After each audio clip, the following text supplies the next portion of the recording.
விஜய்க்கு அரசியல் ரீதியான கட்டுப்பாடுகள், நிபந்தனைகள் காவல்துறை போட்டா அதை அவர் ஃபாலோ பண்ண மாட்டாரு. அதை எதிர்த்து பண்ணுவாரு. தன்னுடைய தொண்டர்களை ஏவி விடுவாரு.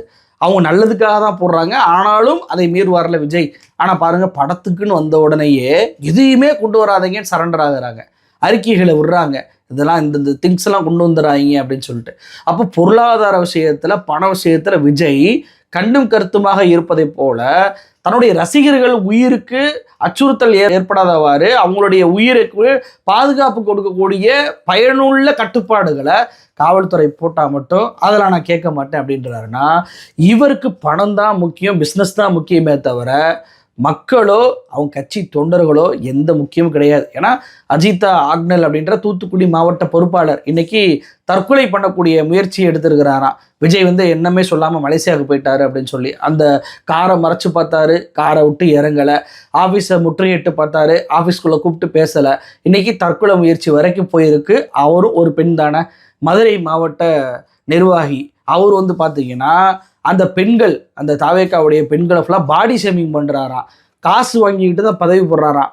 அமைச்சராக இருக்கக்கூடிய மூர்த்தி அவர்கள்ட்ட காசு வாங்கிட்டு தாவேக்கா கட்சி பணி எதுவுமே செய்வதில்லை அப்படின்னு சொல்லி அந்த மதுரை மாவட்ட தாவேக்கா பெண்கள் குற்றம் சாட்டுவதை நம்மளால பார்க்க முடியுது. திருவள்ளூர் மாவட்டத்தில் பிரச்சனை, நீ ஆதவர்ஜுனா படத்தை போட்டா என்னை கட்சி விட்டு நீக்குவியான்னு சொல்லிட்டு தலைமை அலுவலகத்தை முற்றுகையிட்டான்.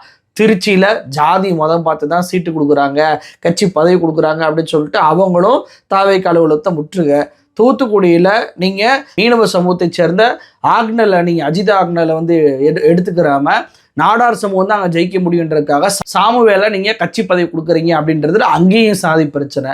இப்படி எல்லா மாவட்டங்கள்லையுமே சாதி, மதம், பணம் இதை பார்த்து தான் விஜய் அவர்கள் பொறுப்புகளை கொடுக்குறாரு, செயல்பட வைக்கிறாரு. இதில் பெண்களுக்கு எதிரான அந்த விஷயங்களும் இருக்கு, பாடி ஷேமிங் இருக்கு. அப்படின்றப்போ எந்த அர்த்தத்தில் இவரெல்லாம் பெண்கள் பாதுகாப்பை பற்றி பேசுகிறாரு எனக்கு தெரியல.